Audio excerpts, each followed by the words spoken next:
We're going to talk about how to carry a football, the most effective way to carry a football in traffic and in the open space.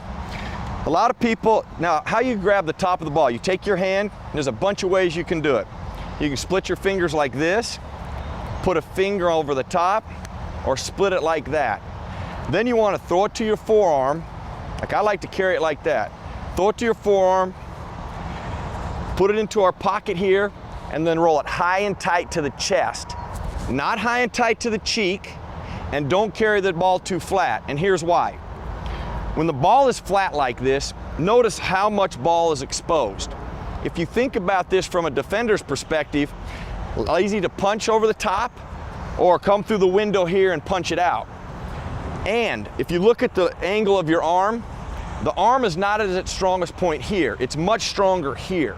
So if I've got my arm like this, it's much more difficult to break that joint down than from here.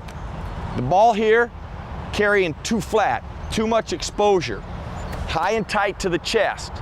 Why not high and tight to the cheek? If I'm high and tight to the cheek, look at all the ball that's exposed. Too much ball here and too big a window here. When I bring it to my body, now I shield it with my body. My arm is at its strongest point.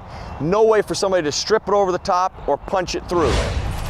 We got to realize when we're carrying the football, what the other guys are thinking about, the other 11 defenders are talking about. If they see a ball carrier like this, they talk about the ball being too flat. When it's carried flat like this, a lot of ball exposed here. They come across and punch it. Or underneath, they either strip it or they punch it out. Notice from behind how this may look to a defender. Windows here, a lot of ball here. Now watch when I go high and tight to the chest. Ball disappears. No window here, no ball here. Now I've protected it. And it's around my body. So then I free up the other hand to defend myself. Shield players off and attack them. While the ball is secure. Our arm is the strongest here. It's weak here, strong here.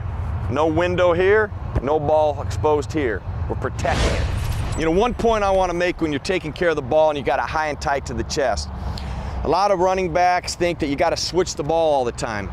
Well, one of the advantages to high and tight to the chest is that if you got a defender coming on this side, because the body is helping you protect the ball and it's a such strong position, we can attack defenders still with that shoulder versus having the ball down here.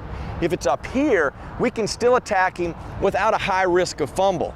You know, when you're starting to go to the left, we would like to get the ball in our left high and tight to the chest.